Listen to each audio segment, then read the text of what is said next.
May kumalabit, hindi daliri, hindi baril, kundi konsensya ng bayan.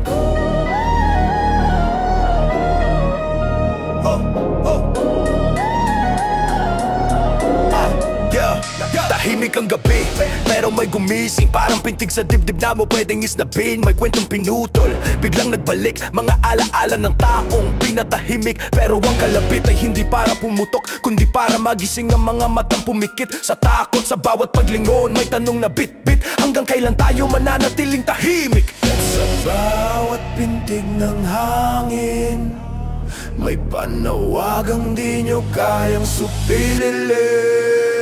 Kalab, hindi bala kundi tawag ng katotohanan. Kalabit, gisingin ang loob na matagal nang pinipigilan.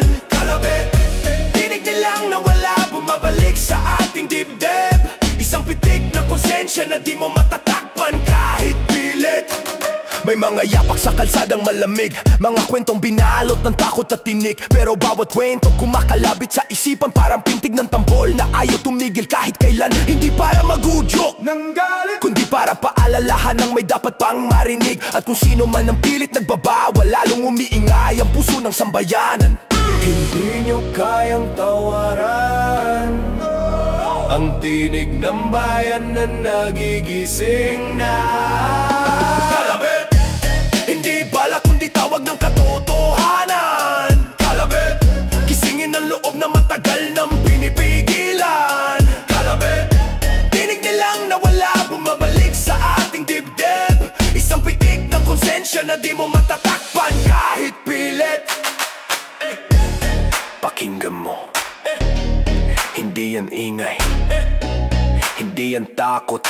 Iyan ang paalala ng mga kwentong hindi pa tapos isulat. Kalabit, kalabit,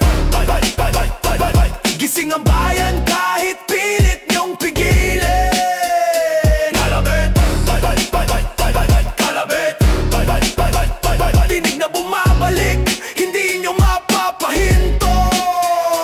Kalabit, tawag ng tapang sa gitna ng dilim.